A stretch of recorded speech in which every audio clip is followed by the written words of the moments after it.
The world of cinema is special to me because of all the different stories that can really resonate with you. The best stories stay with you long after the credits roll, and whether based on a true story or made from the deepest recesses of your own mind, I had a lot of fun at the movies this year. These were some of my favorites and high recommendations. Blue Beetle was excellent Hispanic culture representation on screen.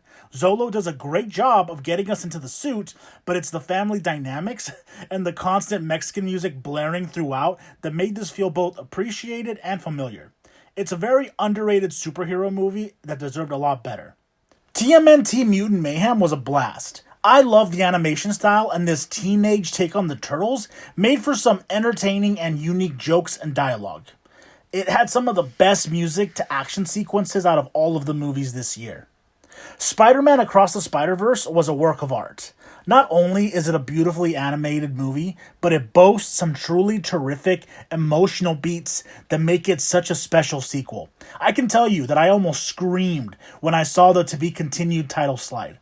I was so heavily immersed in this world and its characters. Also, Spider-Punk was a real one. And then James Gunn delivered a perfect ending to his Guardians of the Galaxy trilogy with an action-packed sci-fi blockbuster with real heart and musical style. Chris Pratt reminds us as to why we loved him as Star-Lord. It's a beautiful send-off for the series with beautiful endings for beautiful people. We also had some top-notch horror that I highly recommend this year. Infinity Pool was a unique blend of body horror and Mia Goth being hot as fuck. An introspective slow burn of a film. No One Will Save You is a unique take on the home invasion story. Sprinkle in an alien invasion and shit gets crazy. Only Caitlin Dever could kill so many aliens and be so awkward and traumatized at the same time. Cobweb surprised me with its twists and turns, and I wasn't ready for that ending. Imagine Rapunzel mixed with a decrepit demon. The Boogeyman had some great jump scares, and the perfect Eldritch Tallboy to give me nightmares forever. Reminded me a lot of last year's Smile. And then we had Insidious the Red Door, which was Patrick Wilson's deeply moving conclusion to the franchise, which has a surprisingly poignant and emotional core at its center. And then Beau is Afraid made me afraid for my sanity. Not necessarily a horror movie outright. If you look at the film through Beau's shoes, I can see this being a true nightmare. It should be watched at least once. Too many people slept on Evil Dead Rise, a darker addition to the Evil Dead series with exaggerated kills, thrills, and demonic possession. It's nasty goodness that reminds you to never pass the aux cord to a teenager. They might start playing centuries-old readings from the Ex Mortis Necronomicon Book of the Dead. Then you'll have a real problem.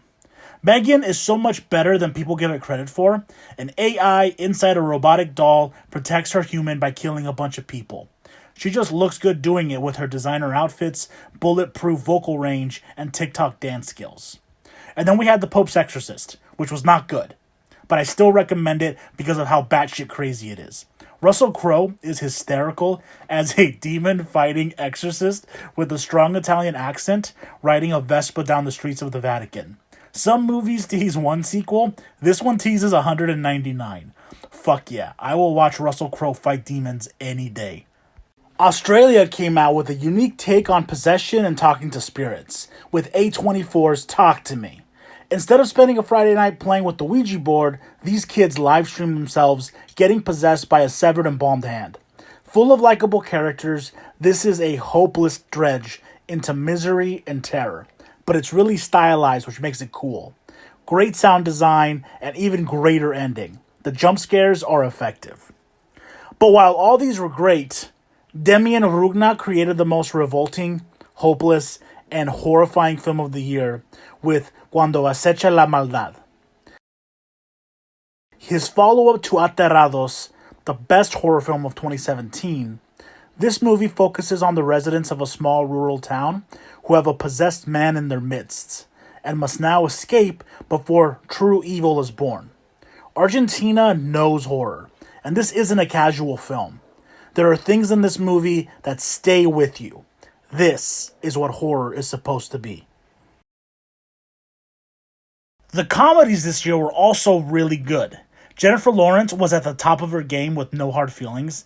I don't care what anyone says. If the humor isn't for you, then don't watch it. I had a blast with this raunchy and awkward comedy. While insanely funny and inappropriate, it still packs some great emotional beats while also giving us a beautiful piano rendition of Maneater. Bottoms was a hidden gem of a feature film. It continues to showcase why I love Rachel Sennott. It's weird, it's relentless in its comedic beats. Sometimes the ladies just gotta have their own fight club. Definitely watch this one. And then there's Barbie. Barbie was so much more than a comedy. Loud, bombastic, and pink. It perfectly captures the world of Barbie while also taking the audience on a wild fever dream of meta commentary and societal chaos. Ryan Gosling was a standout in his portrayal of Ken, such a great part of the film, and Margot Robbie was born to play this role. And seeing her grow and learn and embrace who she is very powerful. This is one of the best feel-good movies of the year. And it has a banging soundtrack. But through it all, the dramas dominated the year in films. These were the best. Godzilla Minus One is a perfect nostalgia reimagining of the classic radioactive fire-breathing sea lizard, but at its most wild and dangerous. The human plot for once does not take away from the film, but instead gives the movie a central drive and heart. Japanese citizens coming together after their country was destroyed, saying no more, willing to fight Godzilla with everything they have. The spirit of the film is infectious. But against Godzilla, things are fucking bleak. The redesign is horrifying. He's faster, angrier, sharper. The fact that his dorsal spikes grow and extend as he charges his atomic blast is a wicked addition that gives the blast such a stronger kick. The only way to watch this movie is to watch it on the biggest screen you have. Even non-Godzilla fans will like this thrilling tale of the human spirit. Also, this movie had me coming out of the theater just realizing how absurdly hard the Godzilla theme goes. There's just something about Saltburn that stays with you long after it's over. I didn't feel good by the end of it, but I was in awe and shock and surprisingly impressed. This movie doesn't work without Barry Keoghan or Jacob Elordi. It is impossible to not love Felix. The sexiness, the debauchery, the themes of social class and young adulthood, the humorous wit, the shock value, the nudity. It is a chaotic blend of anarchy that has deeper meaning if you identify with it. If not, you at least get a full front nude dance scene to murder on the dance floor. The more I watch it, the more I like it. Almost like an obsession. Being a wrestling fan, I knew that A24's The Iron Claw, which deals with the Von Erich brother tragedy, was going to be a solid 2 hours of wrestling and ugly crying. And I was right. But the believability of the actors filling these boots and becoming on-screen brothers was truly something special to behold. Seeing Zac Efron and Jeremy Allen White buff as hell in their tidy whities, so engrossed in their roles, made so much for the genuine believability of the film. There was so much love and support in the family. So seeing the destruction of these boys hit really hard, and I was crying hard by the end of it. The final scene is both cathartic and endearing, a bittersweet moment where we're allowed to feel peace. I was happy to have experienced it. Like someone on Letterboxd already stated, it's a suplex to the heart and a powerbomb to the soul. And then we have Killers of the Flower Moon, which is Martin Scorsese firing off at all cylinders. A mobster movie settled within a western that tells the true and harrowing story of the Osage people and the white man's contemplative journey into the heart of darkness. Every viewing of this film, I learn a little more. I notice a little more, and I keep finding reasons to love and appreciate it. Lily Gladstone gives one of the most important performances of the year, and Leonardo DiCaprio and Robert De Niro make grumpy faces at each other for 3 hours. Yes, it's a long movie, but it pays attention to details and works hard to deliver a gut-wrenching slow burn, like a stylized procedural drama. It is an important story that needs to be told. Aggressive, passionate, and uncompromising. I didn't believe the hype on Oppenheimer when it debuted, but I was thankfully wrong because this movie is a work of true artistic cinema. Christopher Nolan is at the top of his game. Knowing nothing about Oppenheimer, I was expecting a stylized biography with some cool explosions. I was not expecting a hard-hitting social drama that serves as both a chronicle of the man who created the atomic bomb and a deep dive into the philosophical and moral implications of creating a weapon of mass destruction. I was not expecting a fun and exciting gathering of the minds montage where scientists came together to fight Nazi Germany. I was not expecting the powerful consequences of Oppenheimer's personal life, like his communist ties and his love for Florence Pugh. Nolan presents an introspective and raw look into the life of a man by bouncing back and forth through time jumps, from his past to private hearings to Senate confirmation meetings. While it could be too convoluted, Cillian Murphy and Robert Downey Jr. play their parts so well, it becomes a seamless story. After 2.5 hours, I was still at the edge of my seat where we finally see what Oppenheimer and Einstein discussed in 1947. When I tell you that I left the theater in complete silence, I felt forever changed. This movie delivered so much more than I could have possibly imagined. But even with the perfection that was Oppenheimer and its implications on the very real world, it was a movie about a story, staged as a play, presented within a TV special set in a retro-futuristic 1955 Arizona city that resonated the most with me this year. Asteroid City is Wes Anderson at his most meta, and I found it insanely entertaining and cathartic personally. More than anything, it feels like a self-contained scale model world, with its Western color palette and stylized set pieces scattered within the open space. Like a kid playing with his toys, or like a photograph of what something should look like, balanced, neat, and clean. There's a clear separation between what is and what is not real. We see Jason Schwartzman playing actor Jones Hall, playing war photojournalist Augie Steenbeck. This film is about the layers we implement in our lives and how it can make us numb to living those lives to their fullest, especially when we have trouble reconciling with our own emotions and traumas. After all, you can't wake up if you don't fall asleep. I understand people not vibing with Wes Anderson's works, but for me, they're eloquent, humorous analogies of life, microdosed into a chaotic world. Sometimes there is no meaning, and it's just pretty to look at. The stellar cast continues to work with Anderson for a reason, and I'm happy that I got to experience this during a year where I myself have caught myself asking, what does this all mean? The film was special, and it was definitely my favorite of the year. This was another great year for music, and once again, I engaged my day-to-day with the melodic soundtrack of my Apple Music subscription. SZA's Kill Bill was my most played song of the year, probably because it was on repeat when I took my students to a conference in New Mexico. It definitely set the mood and kept me relaxed during the long drive. I had the most fun singing along and attempting to dance to Twice as Fancy, a perfect blend of upbeat pop and mesmerizing choruses. This is probably my favorite K-pop song of all time. It's a shame I barely heard it this year. Mitski came out with melancholy perfection with her newest anthem, My Love, Mine, All Mine. Christian Nodal came out with 2 bangers this year, Por el Resto de Tu Vida and Un Cumbión Dolido, which took me to new highs throughout my day as I listened to this at work. Jungle captivated the TikTok dance community as well as my brain with its smooth and dancey Back on 74. It is truly mesmerizing.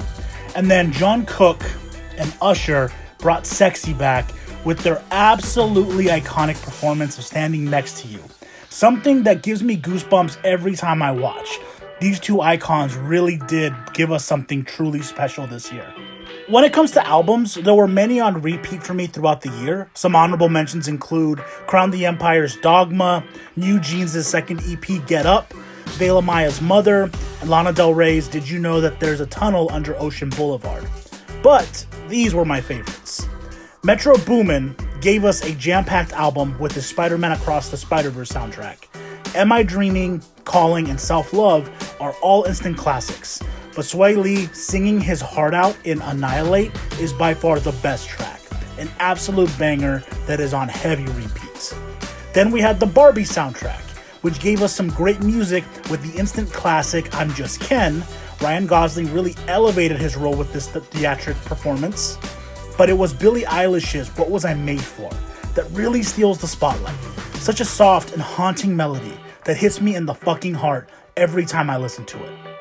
I loved Atarashi Gako's 2023 album with its non-stop energy and its interesting melodies. Some points it was very melodic, at others it sounded like an anime soundtrack, but they did such a great job with their high energy. They went on a world tour recently, and they seem to have a lot of fun. This seems like a live show that you have to experience.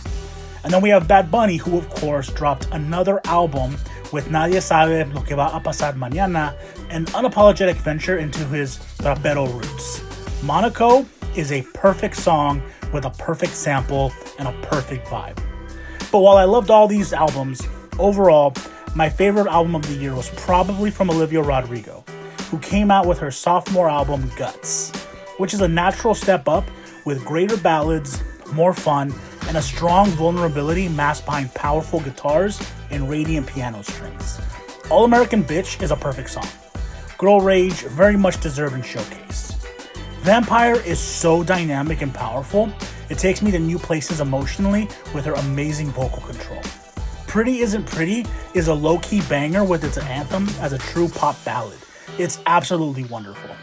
The music might not be for me, but it still echoes into the confines of my music library. This was a great year for music.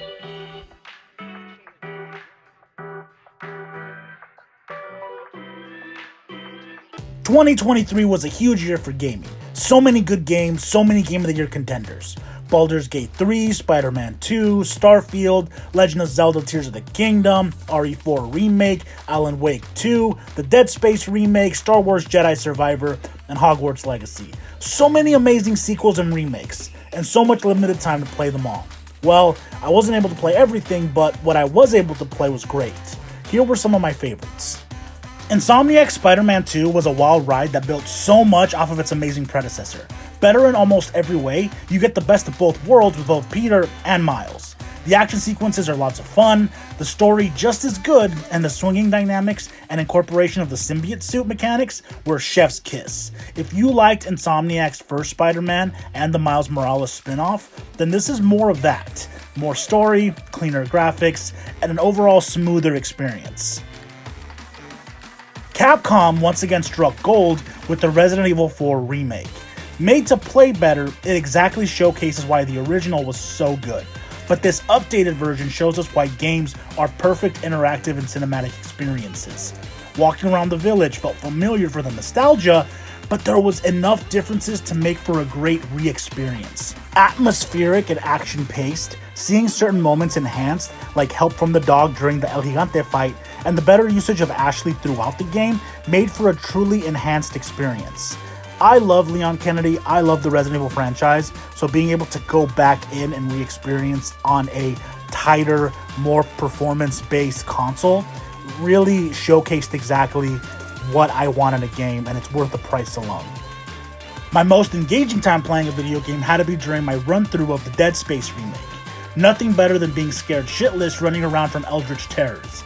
It did feel good to step foot onto the USG Ishimura again though, and when we're talking about a fully immersive sci-fi horror experience, there were few games that could compare to this remake. The essence of the game is there with all the charm, but it's updated with better graphics and added gameplay. There are optional side quests for added context and background and characters. This really added to the experience, so do yourselves a favor and play it if you haven't. Lastly, I had an absolute blast playing Fortnite once again this year. But whereas I had moments of time playing and immersing myself in these other awesome games, Fortnite continued to find ways to have me play their Battle Royale all year. I consistently played this game, year round. Always something to do, always a new skin to download. Finally got the Chris Redfield, hell yeah. But then towards the end of the year, Epic added Rock Band and a LEGO exploration mode to the game. And all I can say is that LEGO Fortnite fucked me up. I have lost so many hours chopping down trees, petting sheep, running from skeletons. Little Lego Adventure Peely is so damn cute. I have been trying to get these videos done, but I keep pushing them back because I cannot stop upgrading my weapons and chatting with my villagers. Games are supposed to be fun.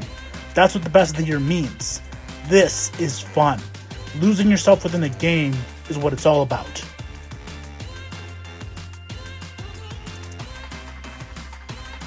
I didn't get to watch all the TV programming I wanted this year, but from what I did watch, these were my favorites. The Witcher Season 3 was a beautiful send-off for Henry Cavill. I just can't imagine The Witcher moving forward without him. He brings so much with his on-screen presence. The chemistry between Geralt and Yennefer was palpable.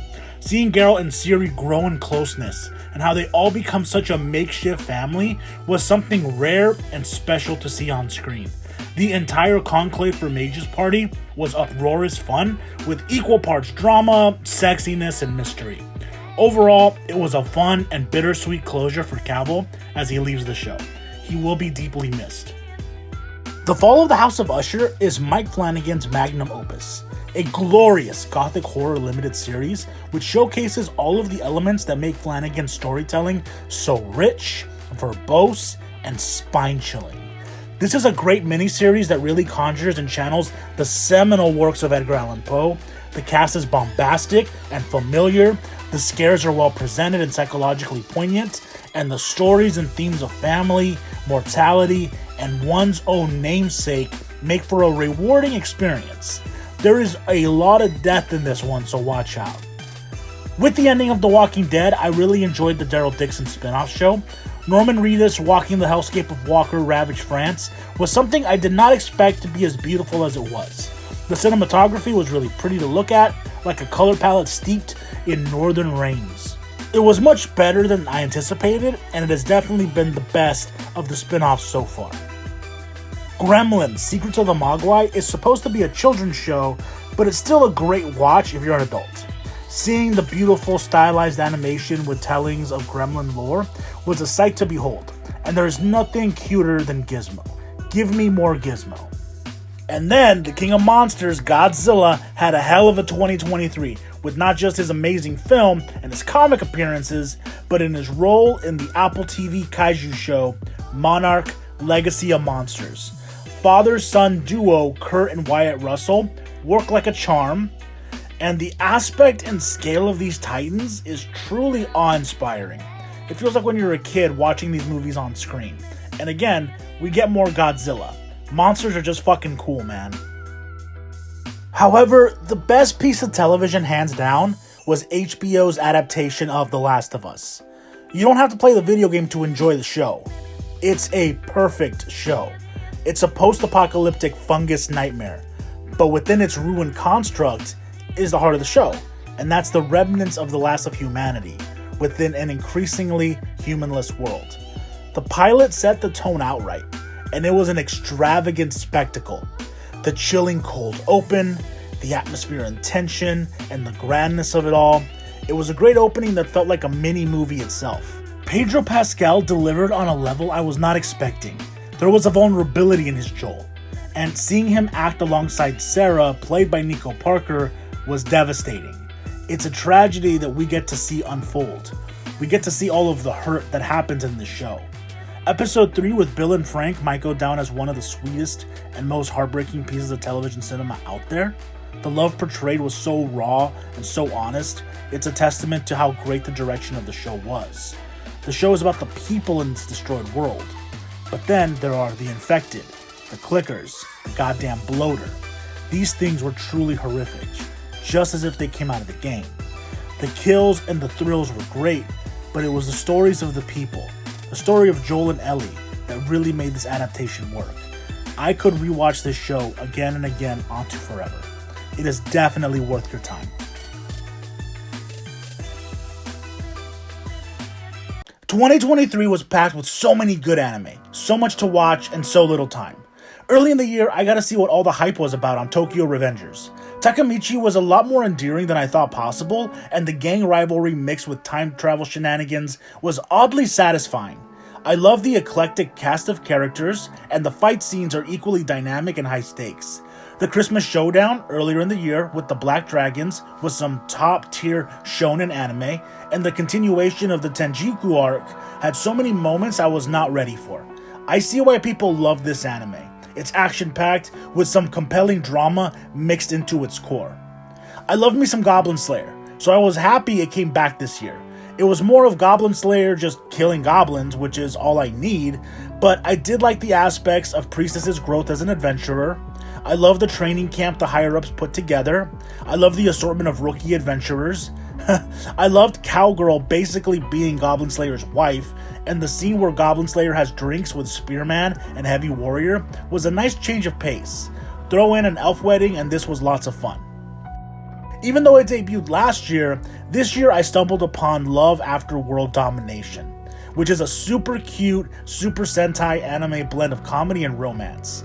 Part Power Ranger parody, part Romeo and Juliet romance taboo, this is a wonderful little anime that just brought a huge smile to my face.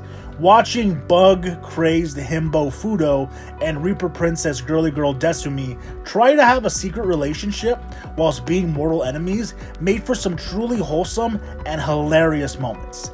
This was a true standout for me. And then we had the Rurouni Kenshin remake, which was really beautiful to look at. The animation looks great, and I'm happy that Kenshin and Kaoru are both getting a revival. This is a show I loved as a kid, so seeing it with this updated look has been pretty great. Hell's Paradise debuted this year, and it was a beautifully animated dark fantasy with a lot of hype. Don't get me wrong, I enjoyed what we got, but I felt that it ended right when it was getting good. There's a lot of process in the show in regards to powers and basic rules of the world, but where it worked best was in the characterizations and humanity of the main cast. Gabimaru is very interesting and very endearing. I like how his immortality and his supposed lack of emotion conflicts him to his core, especially how all he wants to get back to is his wife, if she exists. Sagiri is also an awesome character whose talent and strength, as well as her strict adherence to rules and policy, makes for a great clash to what is actually happening on this island.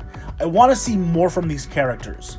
Also, the ensemble cast is very interesting. I want to get to love all of them. Heavenly Delusion was a knockout anime this year, and I am sad many people didn't get to experience it. It was an unconventional, post-apocalyptic, on-the-road anime with truly likable protagonists, beautiful animation, and deep themes of identity that really resonated with me. This is so much more than your average anime. This is art in real time. It does get intense and uncomfortable, so be warned, it is not for everyone. It's not a kid's anime. Nothing brought a bigger smile to my face than seeing Lloyd, Yor, and Anya engage in some fun family adventures in Spy Family. This time on a boat. I can see why so many love this anime. It just radiates this very pure and heartwarming energy, and it's really fucking funny.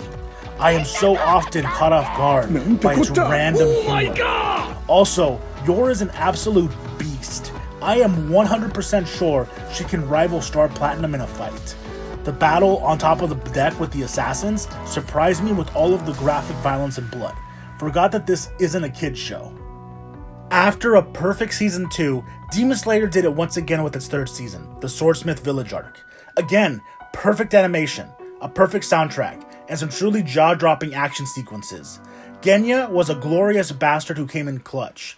Muichiro made everything look so simple and smooth. Mitsuri stole the show with her presence and positive good vibes. Nezuko and Tanjiro once again showcased why they are the best brother-sister team. One of the most anticipated moments for me was Nezuko conquering the sun, and UFO Table did not disappoint. Such a viscerally breathtaking moment with so much emotion. Also, the anime-only scene with the Swordsmith Village saying their goodbyes to Tanjiro was very much appreciated and a great feel-good moment. Thank you, Tanjiro, for such a wonderful season. Again, there was so much anime this year, and I couldn't watch it all. I wish I could comment on Netflix's Pluto and Onimusha, Zom 100, Undead Unluck, and Boruto's latest season, but honestly, I don't think anything could possibly compare to Jujutsu Kaisen's sophomore outing. Nobody thought that the full 75 chapters of Jujutsu Kaisen's infamous Shibuya arc could be adapted in JJK's second season, but not only do we get all 24 episodes, MAPPA delivered an absolute triumph of an anime adaptation. We could honestly probably make a comprehensive list of the best fight sequences in anime this year, and I would guess that the top 10 would still be from this anime. There's a reason JJK has become such a cultural anime phenomenon. It is edge-of-your-seat thrills and chills. It delivers on some truly breathtaking action sequences that Shonen is famous for. However, there's much more. Whereas the first season established the world and its players, the Shibuya incident is a non-stop, tour de force of tragedy and heartbreak. No other anime created the amount of stress, excitement, and turmoil in people week in and week out. This was truly an exhausting year. First, the Shinjuku showdown in manga form, and then the Shibuya incident in the anime. Gojo, Yuji, Nanami, Sukuna, Megumi, Todo, Choso, Yoko. We are witnessing historic anime icons in the making. Without a doubt, JJK's Shibuya arc isn't only one of the greatest animes of the year, but it might be one of the best of the decade. Undoubtedly, it would be my favorite anime of the year, if it wasn't for one other little anime that completely rocked my world late in the year. And that would be the new coming adventure fantasy epic, Frieren, Beyond Journey's End. The anime begins about 50 years after Frieren and her party have defeated the Demon King and have brought peace to the land.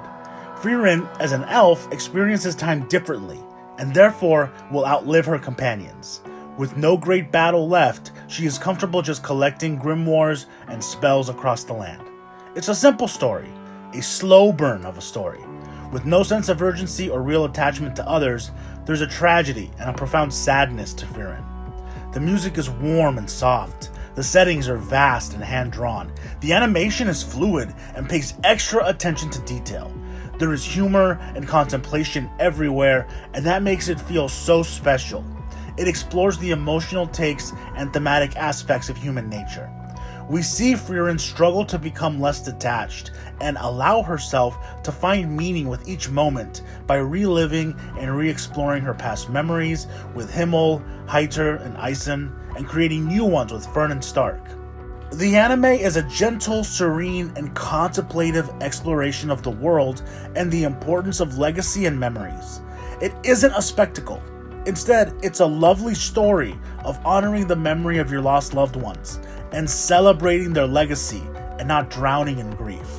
It's insane how an almost slice-of-life fantasy anime about an elf mage traveling the globe getting into new adventures could be so mesmerizing and wholesome and introspective and endearing. But here we are. This is the magic of Frieren Beyond Journey's End. Sometimes it's not about the destination. Sometimes it's about finding the magic within each passing moment. I am beyond entranced with this anime, and it is a triumph of storytelling.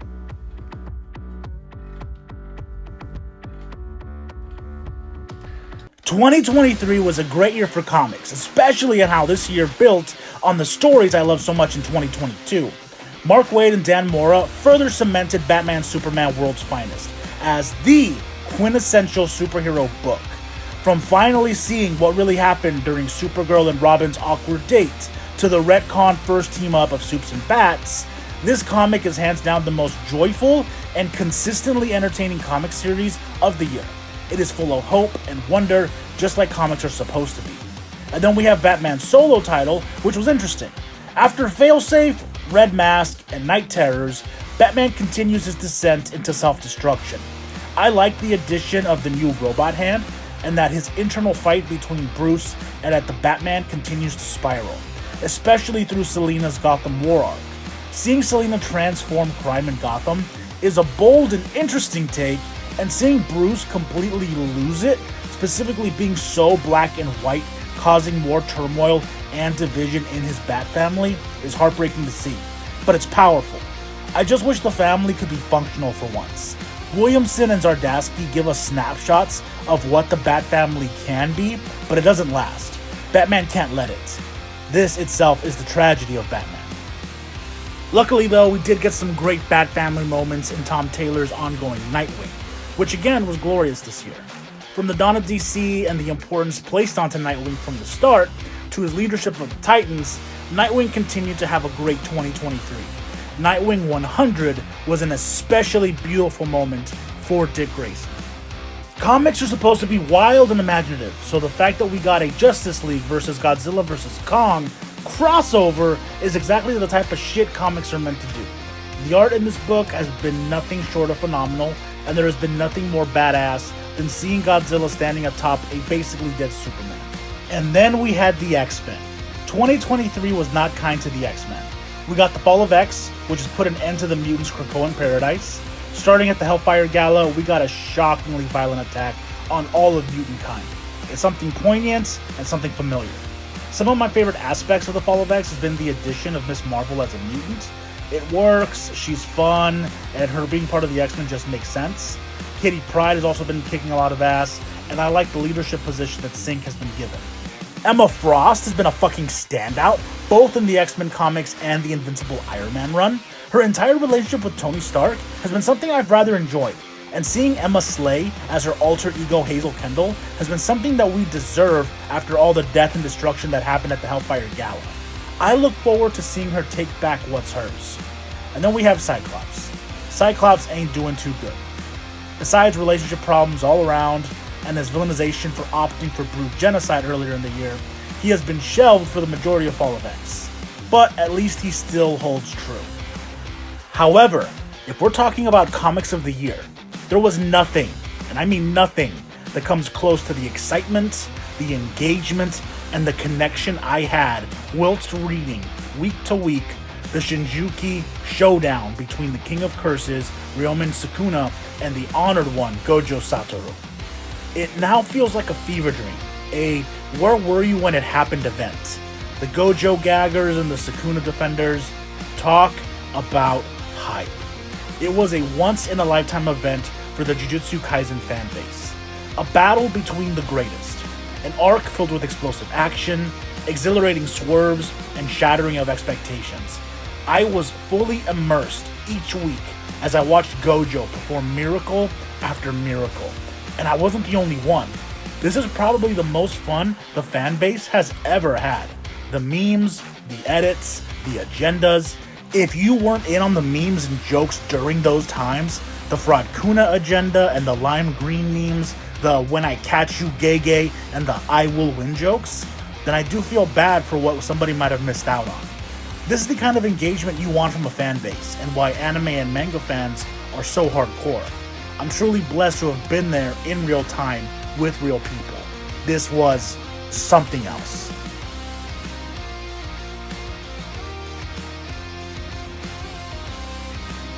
"2023 was a hell of a year for toys. SH Figuarts, Figma, McFarlane, Hasbro, Jazzwares, Dason Model, Amazing Yamaguchi, all these companies did a great job of capturing the imagination of our favorite media and giving it life in plastic form. Though I wasn't able to review everything or receive everything I wanted this year, the toys I did get were fantastic. These were my 10 favorites. Early in the year, I picked up the McFarlane Ghostmaker. He's big, clunky, and surprisingly articulated, and this is a dope character that I can now add to the Bat Family collection. He's been a great adornment on my Batman shelf all year, and I just love looking at him. Ecliptor has always been one of my favorite Power Ranger villains, so getting him in scale with my other Hasbro Rangers was a huge plus. He looks exactly like Ecliptor from the show, and he has some good heft to him. I've had a blast playing with him this year. Just look at that green and black, and that sword, fantastic. Pre-time skip Naruto is a great figure. SH Figuarts has been delivering hit after hit with their Naruto line this past 2 years, so it's good to have the number one most persistent and annoying brightening orange-clad ninja in the collection. Plenty of accessories, good scale, and excellently detailed. He is definitely a great pickup, and only about $35, which is wild. As soon as I watched Across the Spider-Verse, I just knew I needed the new Marvel Legends Spider-Man. This Miles is perfect.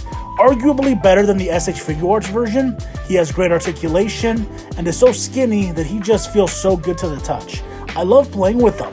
This is a toy you can play with without fear of it falling apart. On the other hand, the SH Figuarts friendly neighborhood Spider-Man is the superior Spider-Man to his Marvel Legends counterparts. This toy, while a bit on the smaller size, manages to capture all the aspects that made me love the 2002 movie.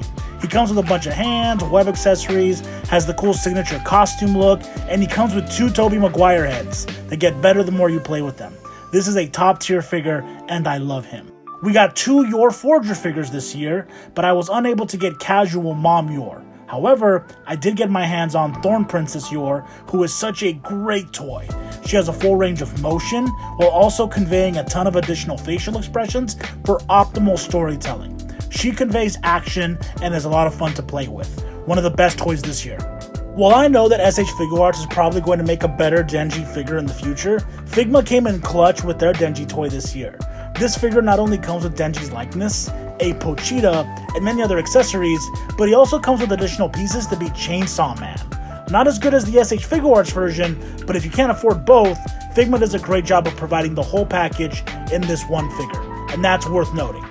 As much as I love my SH Figuarts Yuji figure, this year I picked up the Figma version, and I was blown away from how much I like him.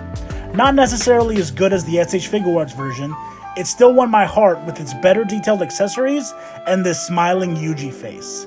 Before Shibuya, Itadori is a smiley-go-lucky himbo, and portraying him so in plastic form is super important to me. I have probably had some of the most fun with this toy this year, especially when pairing him with other figures in my collection. Dason Model did the Lord's work by giving us a 1/12 scale Inuyasha collectible figure. Great accessories, great scale, perfect likeness. I have been the most excited for this toy since it was announced. While I have my gripes with a few accessories, it is still a perfect representation of Inuyasha, and his cloth clothing and multiple faceplates, my god, this is a 5-star figure. But the SH Figuarts Chainsaw Man figure is the best toy of the year. The articulation is surprisingly versatile. The attention to detail with both the blood on the clothes and the sharpness in the blades, as well as the full range of dynamic posing options, make this a standout for sure. This really feels like the Chainsaw Devil come to life in the palm of my hand. All in all, this was another great year in action figures. Can't wait till the next one.